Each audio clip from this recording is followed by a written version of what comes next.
ദൈവം തൻ്റെ പദ്ധതിയെ കാലങ്ങളായിട്ട് നൂറുകണക്കിന് പ്രവചനങ്ങളിലൂടെ മനുഷ്യർ കൊടുത്തുകൊണ്ടേയിരുന്നു.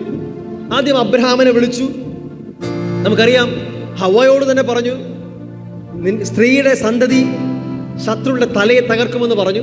അത് കഴിഞ്ഞിട്ട് അബ്രഹാമിനെ വിളിക്കുമ്പോൾ അബ്രഹാമിനോട് വാഗ്ദത്തം ചെയ്തു. അബ്രഹാമിനോട് ദൈവം പറഞ്ഞു, നിന്റെ സന്തതി ഭൂമിയിൽ അനുഗ്രഹിക്കപ്പെടും, നിന്റെ സന്തതിയിലൂടെ സകല രാജ്യങ്ങളും സകല ദേശങ്ങളും അനുഗ്രഹിക്കപ്പെടും, രാജാക്കന്മാർ നിന്റെ സന്തതിയിൽ നിന്ന് എഴുന്നേൽക്കുമെന്ന് വാഗ്ദത്തം ചെയ്തു. ഉൽപ്പത്തി പുസ്തകം 17-ാം അധ്യായം നമുക്ക് വായിക്കാൻ കഴിയും ദൈവം അബ്രഹാമിനോട് കൊടുത്ത വാഗ്ദത്തം.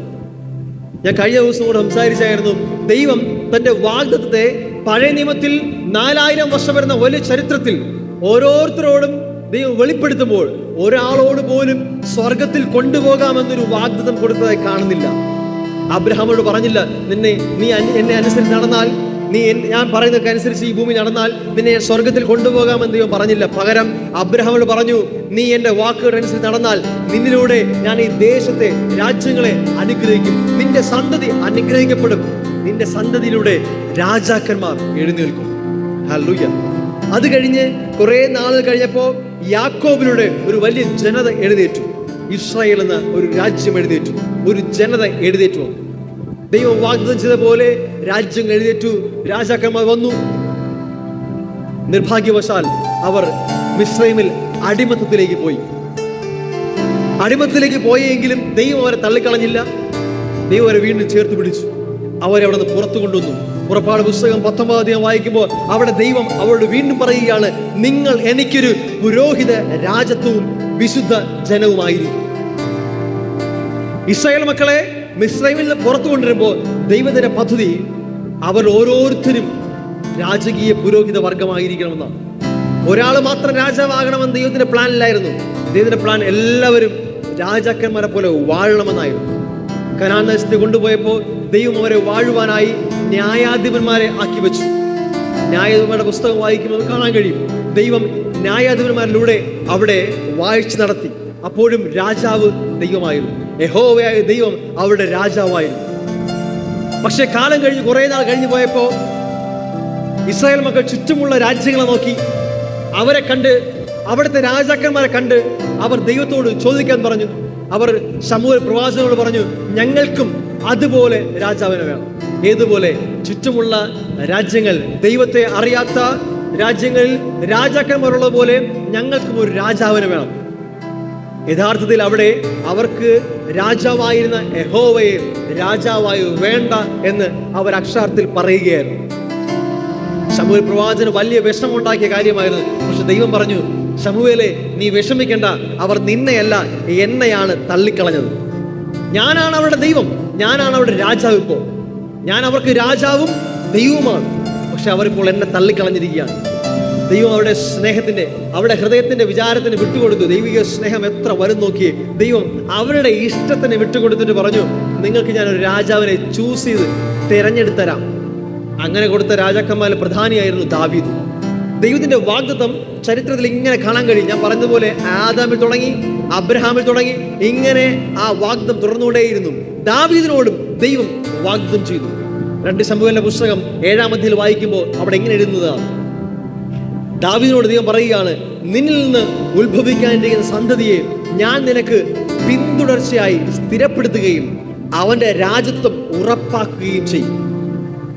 അവന്റെ നാമത്തിന് ഒരു ആലയം പണിയും, ഞാൻ അവന്റെ രാജത്വത്തിന്റെ സിംഹാസനം എന്നേക്കും സ്ഥിരമാണ്. ദൈവം ദാവീദിനോടും പ്രോമിസ് കൊടുത്തു. ഇസ്രായേൽ ജനത വീണ്ടും ദൈവത്തിൽ നിന്ന് പല പ്രാവശ്യം അകന്നു പോകും. ദുഷ്ടന്മാരായ രാജാക്കന്മാരുടെ കീഴിൽ അടിമകളായ ഒരു വാഴും. ദൈവം അവരെ വീണ്ടും വിടുവിക്കും. ദൈവം അവരുടെ സങ്കട അവസ്ഥയിൽ ദൈവം വീണ്ടും വീണ്ടും പ്രവചനങ്ങളിലൂടെ, പ്രവാചകന്മാരിലൂടെ അവരെ ബലപ്പെടുത്താൻ തുടങ്ങി. നമുക്കറിയാം, യിരെമ്യാ പ്രവാചകൻ, യെശയ്യാ പ്രവാചകൻ, ഇങ്ങനെയുള്ള പ്രവാചകന്മാരുടെ ദൈവം സംസാരിക്കാൻ തുടങ്ങി അവരോട്. അവർ വിഷമിക്കുമ്പോൾ, അവർ നിലവിളിക്കുമ്പോൾ, അവർ അടിമത്തത്തിന്റെ അവസ്ഥയിലിരിക്കുമ്പോൾ ദൈവം അവരോട് പ്രവാചകന്മാരിലൂടെ സംസാരിക്കാൻ തുടങ്ങി. എന്താ സംസാരിച്ചേ? യിരെമ്യാ പ്രവാചകൻ മുഖേന ദൈവം ഇങ്ങനെ സംസാരിച്ചു, ദാവീദിന് നീതിയുള്ള ഒരു മുളയെ ഉത്ഭവിപ്പിക്കുന്ന കാലം വരും. ഒരു കാലം വരും, അവൻ രാജാവായി വാണ് ബുദ്ധിയോടെ പ്രവർത്തിച്ച് ദേശത്ത് നീതിയും ന്യായവും നടത്തും. യിരെമ്യാ പ്രവചനം 23-ാം അധ്യായം അതിന്റെ 5-6 വാക്യങ്ങളാണ്. അവന്റെ കാലത്ത് യഹൂദ രക്ഷിക്കപ്പെടും, ഇസ്രായേൽ സുരക്ഷിതമായി വസിക്കും. അവന് യഹോവ നമ്മുടെ നീതി എന്ന് പേര് പറയും എന്ന് യഹോവയുടെ അരുളപ്പാട്. യിരെമ്യാ പ്രവാചകൻ മുഖേന ദൈവം അരുളി ചെയ്യുകയാണ്, ഇസ്രായേൽ ജനത്തിന് ഒരു അനുഗ്രഹമുള്ള ഒരു സമയം വരും, ഒരു രാജാവ് എഴുന്നേൽക്കും. ഇത് ഈ പ്രവചനങ്ങൾ മനസ്സിൽ കിടക്കുന്ന ഇസ്രായേൽ മക്കൾ ഒരു രക്ഷകന് വേണ്ടി, ഒരു രാജാവായി വരുന്ന ഒരു രക്ഷകന് വേണ്ടി കാത്തിരിക്കാൻ തുടങ്ങി. യെശയ്യാ പ്രവാചകൻ, യിരെമ്യാ പ്രവാചകൻ ഇവരെല്ലാം പ്രവചിച്ച പ്രവചനങ്ങൾ കണ്ട് ഇവർ ആഗ്രഹിച്ചിരുന്നു, ഒരു രക്ഷകൻ വരും, ഒരു രാജാവ് വരും. അവരുടെ മനസ്സിലെ കാഴ്ചപ്പാട് ഒരു രാജാവ് വന്ന് അവരെ അടിമത്തിൽ വച്ചിരിക്കുന്ന ആ രാജ്യത്തെ നശിപ്പിച്ച്, ആ രാജാക്കന്മാരെ അട്ടിമറിച്ച് അവിടെ രാജാവായി ഇരിക്കുന്ന ഒരു രാജാവിനെയാണ് അവർ പ്രതീക്ഷിച്ചത്.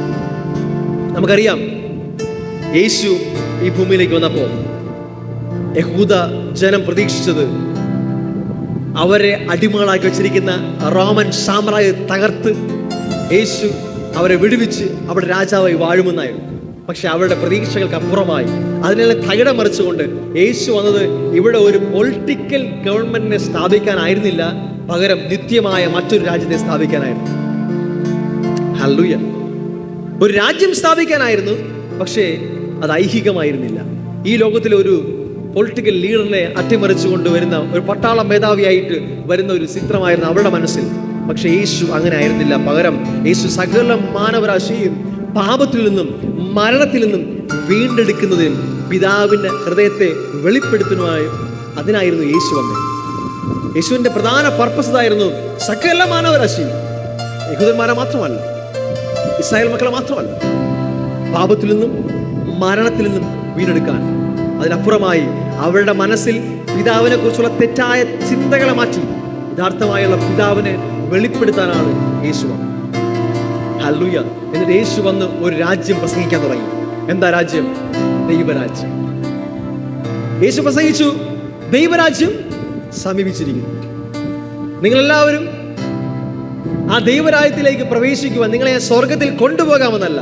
യേശുവിന്റെ പ്രാർത്ഥന എങ്ങനെയായിരുന്നു? പിതാവേ, നിന്റെ രാജ്യം വരണമേ. യേശുവിന്റെ പ്രസംഗ വിഷയം സ്വർഗത്തിലേക്ക് കൊണ്ടുപോകാം, ഒരു ദൈവരാജ്യത്തിലേക്ക് കൊണ്ടുപോകാമെന്നല്ല, ഒരു രാജ്യത്തെ ഞാൻ വന്നിരിക്കുകയാണ്, ആ രാജ്യം ഇവിടെ എക്സ്പാൻഡ് ചെയ്യാൻ പോവുകയാണ്. ഈ മെസ്സിഹായുടെ ഈ രാജ്യത്തെക്കുറിച്ച് പഴയ നിയമത്തിലും ഒത്തിരി പ്രവചനം കാണാൻ പറ്റും. ഈ മെസ്സിയ വന്നു കഴിഞ്ഞാൽ മെസ്സിഹയുടെ വാഴ്ച എങ്ങനെ ആയിരിക്കുമെന്ന് യെശയ്യാ പ്രവചനം 2-ാം അധ്യായം നമുക്ക് കാണാൻ കഴിയും. 2-ാം അധ്യായം ആദ്യ ഭാഗം വായിക്കുമ്പോൾ നമുക്കവിടെ കാണാൻ കഴിയും. അവിടെ ഇങ്ങനെയാണ്, വരും കാലങ്ങളിൽ യഹോവയുടെ ആലയമുള്ള പർവ്വതങ്ങളുടെ ശിഖരത്തിൽ സ്ഥാപിതവും കുന്നുകൾക്ക് മീതെ ഉന്നതവുമായിരിക്കും, സകല ജലതകളും അതിലേക്ക് ഒഴുകിച്ചെല്ലും.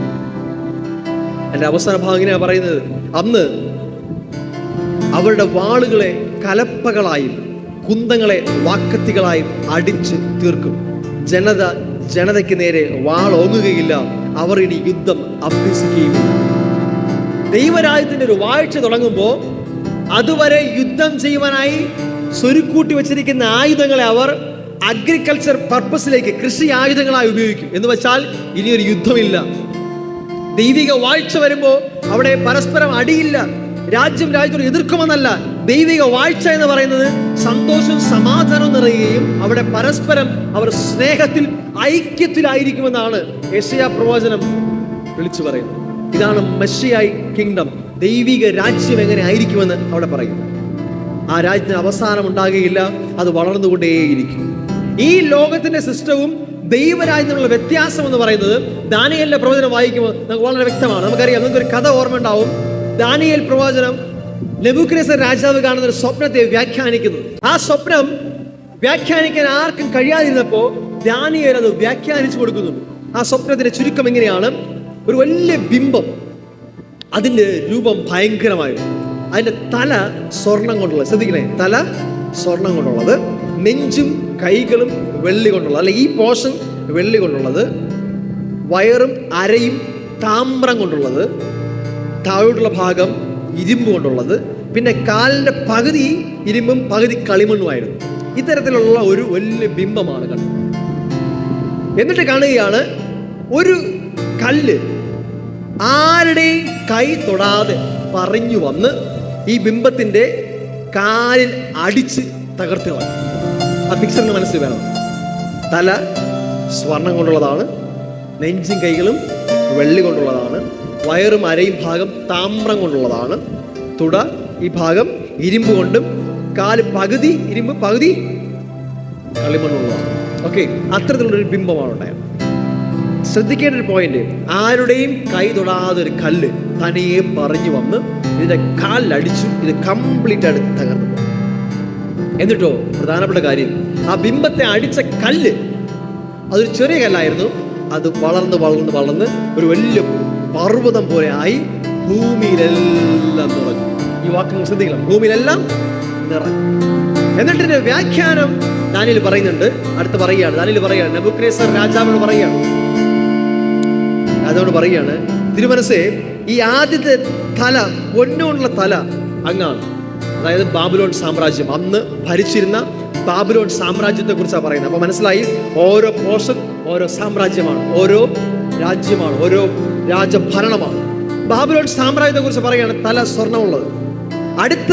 തൊട്ടടുത്തത് മറ്റൊരു സാമ്രാജ്യം ഇതിനെ ഓവർടേക്ക് ചെയ്യും. അതായത് ഈ സാമ്രാജ്യം കഴിഞ്ഞ് മറ്റൊരു സാമ്രാജ്യം വരും. ഈ ബാബിലോൺ സാമ്രാജ്യത്തെ അടുത്ത് ഓവർടേക്ക് വരുന്നത് മേദ്യ പേർഷ്യ എന്ന് പറയുന്ന അടുത്തൊരു രാജ്യത്വം, അടുത്തൊരു സാമ്രാജ്യമാണ് ബാബിലോൺ സാമ്രാജ്യത്തെ തകർത്ത് അല്ലെങ്കിൽ അതിനെ മാറ്റിക്കൊണ്ട് അടുത്ത് വരുന്നു.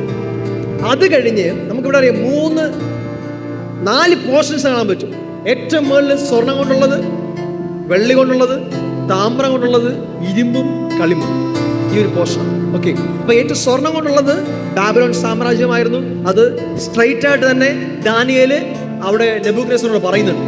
എന്നാൽ അത് കഴിഞ്ഞ് കുറേ കാലം കഴിയുമ്പോൾ ഈ ബാബിലോൺ സാമ്രാജ്യം തകർത്തുകൊണ്ട് അതിനെ മാറ്റിക്കൊണ്ട് മേദ്യ പേർഷ്യ എന്ന സാമ്രാജ്യം വരും. ഓക്കെ, അത് കുറച്ചുകൂടി ഇതിനെക്കാളും ഗ്ലോറി കുറഞ്ഞ, മഹത്വം കുറഞ്ഞ ഒരു സാമ്രാജ്യമായിരുന്നു. അത് കഴിഞ്ഞ് ഈ സാമ്രാജ്യം തൊട്ട് താഴെ ഈ പോർഷൻ നമ്മൾ കണ്ടു, ഇവിടെ വെള്ളിയെങ്കിൽ അത് താമ്രം കൊണ്ടുള്ളതാണ്. നമുക്കറിയാം, സ്വർണം കഴിഞ്ഞാൽ കുറച്ചുകൂടി ക്വാളിറ്റി കുറവാണ് വെള്ളി, വെള്ളിക്കാലും ക്വാളിറ്റി കുറച്ച് കുറവാണ് താമ്രം, അതിനേക്കാളും കുറച്ച് ക്വാളിറ്റി കുറവാണ് ഇരുമ്പ്, അതിൽ നിന്നും ഏറ്റവും ക്വാളിറ്റി കുറവാണ് കളിമൺ. ശരിയല്ലേ? ഈ ഒരു സീരീസിലാണ് നിന്ന്. പക്ഷേ നോക്കി അറിയാൻ പറ്റും, ഇവിടെ മേദ്യ പേർഷ്യ, അത് കഴിഞ്ഞ് ഈ മേദ്യ പേർഷ്യ കഴിഞ്ഞ് അടുത്ത് വരെ നമുക്കറിയാം അലക്സാണ്ടർ ദ ഗ്രേറ്റ് എന്ന് പറയുന്ന ഗ്രീക്ക് റൂളറാണ്, അദ്ദേഹത്താണ് അടുത്ത് വരുന്നത്. ആ റൂളർ വന്ന് നമുക്കറിയാം ഭൂമി മുഴുവൻ ഏകദേശം അവരുടെ കയ്യിലായി. അത്തരത്തിലൊരു സാമ്രാജ്യമായിരുന്നു അവരുടേത്. അവർ കുറേ കാലം ഭരിച്ചു. അതും കഴിഞ്ഞിട്ടാണ് ഈ ഇരുമ്പ് കൊണ്ടുള്ള ആ പോർഷൻ എത്തുന്നത്. അതാണ് റോം. റോമിനെ പറയുന്നത് തന്നെ ഉരുക്ക് കൊണ്ട് ഭരിച്ചു എന്നാണ് പറയുന്നത്, ഉരുക്ക് ഭരണം. അപ്പൊ ഞാൻ ആദ്യം പറഞ്ഞു ബാബിലോൺ സാമ്രാജ്യം, അത് കഴിഞ്ഞ് മീദോ പേർഷ്യ വന്നു. ഈ മീദോ പേർഷ്യ അതിനെ തകർത്തുകൊണ്ടാണ് അലക്സാണ്ടർ നേതൃത്വത്തിലുള്ള ഗ്രീക്ക് വരുന്നത്. അതും കഴിഞ്ഞിട്ടാണ് റോമൻ സാമ്രാജ്യം വരുന്നത്. ഇതൊരു ഡീറ്റെയിൽ ആയിട്ട് ഒരു ദിവസത്തെ മെസ്സേജ് ആണ്. ഞാൻ ചുരുക്കമായ ഒരു നിങ്ങൾക്ക് ഒരു ഔട്ട്ലൈൻ മാത്രം പറഞ്ഞു പോവുകയാണ്. അത് കഴിഞ്ഞ് വരുന്ന റോമൻ സാമ്രാജ്യത്തെ നമുക്ക് അറിയാൻ പറ്റും, അത് ഭിന്നിച്ചൊരു സാമ്രാജ്യമായിരുന്നു. അതാണ് ഇരുമ്പും കളിമണ്ണും ചേർന്ന് അവർക്ക് നിൽക്കാൻ പറ്റില്ല, പരസ്പരം ഭിന്നിച്ചുള്ള ഒരു സാമ്രാജ്യം. ഈ സാമ്രാജ്യത്തിന്റെ സമയത്താണ് ആര് വരുന്നേ? ആര് ജനിക്കുന്നേ? യേശു എങ്ങനെ ജനിച്ചേ? മനുഷ്യന്റെ ഇഷ്ടത്താലല്ല, പുരുഷന്റെ ഇഷ്ടത്താലല്ല, ആരും തൊടാതെ കന്യകയിൽ ഒരു ശിശു ജനിച്ചു. ആരും തൊടാതെ ഒരു കല്ല് ഉരുണ്ടു വന്നു. ആരുടെയും ശ്രമമില്ലാതെ, മനുഷ്യന്റെ യാതൊരു എഫേർട്ടും ഇല്ലാതെ ഒരു കല്ല് ഉരുണ്ട് വന്ന് ആ റോമൻ സാമ്രാജ്യത്തിന്റെ അടിയിൽ ഒരൊറ്റ ഇടി. യേശുവിന്റെ ജനനം എത്രയോ നൂറ്റാണ്ടുകൾ മുന്നേ ദാനിയേൽ പ്രവചിച്ച പ്രവചനമാണ്. ഒരു കല്ല്, നമുക്കറിയാം ഈ കല്ല് ആരാണ്? വചനത്തിലുടനീളം നമുക്ക് അറിയാൻ പറ്റും. യേശുവിനെ കുറിച്ച് നമുക്ക് പറയുന്നത് എല്ലാം പാറ എന്നാണ്.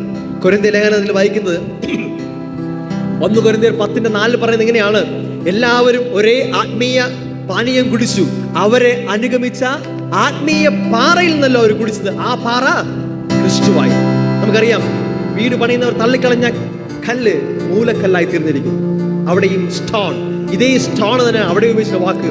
ആ സ്റ്റോണ് ആരുടെ ഇഷ്ടപ്രകാരം, മനുഷ്യന് ഇഷ്ടപ്രകാരം ഉണ്ടായതോ, ഈ ലോകത്തിലെ പൊളിറ്റിക്കലായിട്ടുള്ള ആരെങ്കിലും വിചാരിച്ചുണ്ടായതോ അല്ല. സ്വർഗത്തിലെ ദൈവത്താൽ ഒരു മനുഷ്യനെ ശ്രമമില്ലാതെ കന്യകയിൽ ഒരു ശിശു ജനിച്ചു. ആ സ്റ്റോൺ നേരെ വന്ന് ആ റോമൻ സാമ്രാജ്യത്തിന്റെ കാൽ ഇടിച്ചു. തകർന്ന് തരിപ്പണമായി മറ്റൊരു രാജ്യം പണു തുടങ്ങി. വചനം പറഞ്ഞതിനെയാണ് യെശയ്യാ പ്രവചനം 9-ാം അധ്യായം അതിന്റെ 6 വാക്യം. നമുക്കൊരു ശിശു ജനിച്ചിരിക്കുന്നു, നമുക്കൊരു മകൻ നൽകപ്പെട്ടിരിക്കുന്നു, ആധിപത്യം അവന്റെ തോളിലിരിക്കും. അവൻ അത്ഭുത മന്ത്രി, വീരനാം ദൈവം, നിത്യപിതാവ്, സമാധാന പ്രഭു എന്ന് പേർ വിളിക്കപ്പെടും. അവന്റെ ആധിപത്യത്തിന്റെ വർധനവിനും സമാധാനത്തിനും അവസാനം ഉണ്ടാകില്ല. അവസാനമില്ലാത്ത വളർന്ന് വലുതായിക്കൊണ്ടേയിരിക്കുന്ന ഒരു രാജ്യം. വചനം പറയുന്നതാണ്, ദാവീദിന്റെ സിംഹാസനത്തിലും അവന്റെ രാജത്വത്തിലും ഇന്നു മുതൽ എന്നേക്കും അവൻ അതിനെ ന്യായത്തോടും നീതിയോടും കൂടെ സ്ഥാപിച്ച് നിലനിർത്തും.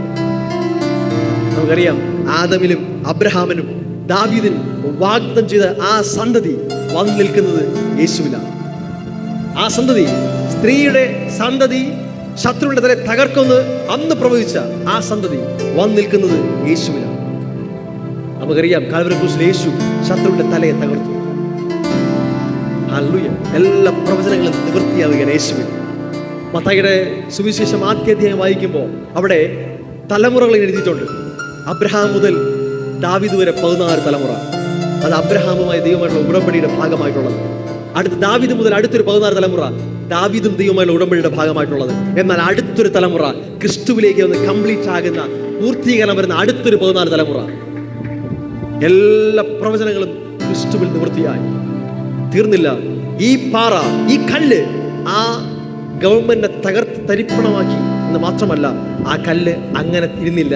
ആ കല്ല് വളർന്ന് വളർന്ന് വളർന്ന് വലുതായി ഭൂമി മുഴുവൻ നിറഞ്ഞു. ദൈവരാജ്യത്തിന്റെ തുടക്കം വളരെ ചെറുതാണ്. യേശു അതേ ഉപമയാണ് യേശു പറയുന്നത്. ദൈവരാജ്യം ഒരു കടുകുമണിയോട് സദൃശം. അതിന്റെ തുടക്കം വളരെ ചെറുതായിരിക്കും. ചിലപ്പോൾ കാണാൻ പോലും ഉണ്ടാകത്തില്ല. ആൾക്കാർ ചോദിക്കും, എത്ര കാലമായിട്ടൊന്നും കാണുന്നില്ലോടാ, കടുകുമണി കൂടിയിരിക്കും. പക്ഷേ അത് വളർന്ന് വളർന്ന് വളർന്ന് ഭൂമിയിലെ വലിയൊരു വൃക്ഷമായി അനേകം പറവുകൾക്ക് വന്നിരിപ്പാൻ ആശ്വാസമാകുന്ന തരത്തിൽ അത് വളർന്ന ഒരു വൃക്ഷമാകുന്ന പോലെ ദൈവരാജ്യം അത്തരത്തിലാണ് വളരുന്നത്. ദൈവരാജ്യത്തിന്റെ വളർച്ച വളരെ ചെറുത് തുടങ്ങിയാലും അതൊരിക്കലും അവസാനിക്കാതെ ഭൂമി മുഴുവൻ നിറയും. ദാനിയേൽ കണ്ട ആ കാഴ്ച എങ്ങനെയായിരുന്നു? സ്വപ്നത്തിൽ ആ കല്ല് വളർന്നൊരു പർവ്വതമായി മാറി ഭൂമി മുഴുവൻ നിറയും. ഞാൻ പറഞ്ഞത് ഇങ്ങനെയാണ്, അന്ത്യകാലത്ത് ദൈവത്തിന്റെ മഹത്വത്തിന്റെ അറിവ് കൊണ്ട് ഭൂമി മുഴുവൻ നിറയും. ഹല്ലേലൂയ! അന്ന് ആ വന്ന് ഇടിച്ച കല്ല്, ആ സാമ്രാജ്യങ്ങളെ തകർത്ത കല്ല് ആ യേശുവാണ്. ആ യേശുവിന്റെ ആ ഒരു ഹിറ്റ് കംപ്ലീറ്റ് സാമ്രാജ്യങ്ങളെ തകർത്തു. എറ്റേണലായിട്ടൊരു കിങ്ഡം സ്ഥാപിച്ചു. പലരുടെയും ചിന്ത യേശു ഒരിക്കൽ വന്നത് നമ്മുടെ പാപങ്ങളെ ചുമക്കാനാണ്, ഇനി വരുന്നത് രാജാവായിട്ടാണെന്ന്. ഒരിക്കലുമല്ല, യേശു വന്നതേ രാജാവായിട്ടാണ്. ഹല്ലേലൂയ! ഹല്ലേലൂയ! യേശു വന്നതേ രാജാവായിട്ടാണ് വന്നേ. യഹൂദന്മാരുടെ രാജാവായി പിറന്നവൻ എവിടെ എന്നാണ് അവിടെ ചോദിച്ചത്.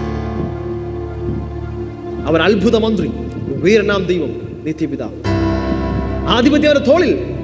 അവൻ സാധാരണ വന്നവനല്ല, അവൻ രാജാവായി തന്നെയാണ് ജനിച്ചത്. ഹല്ലേലൂയ! യേശു രാജാവായി തന്നെയാണ് ഈ ഭൂമിയിലേക്ക് വന്നത്.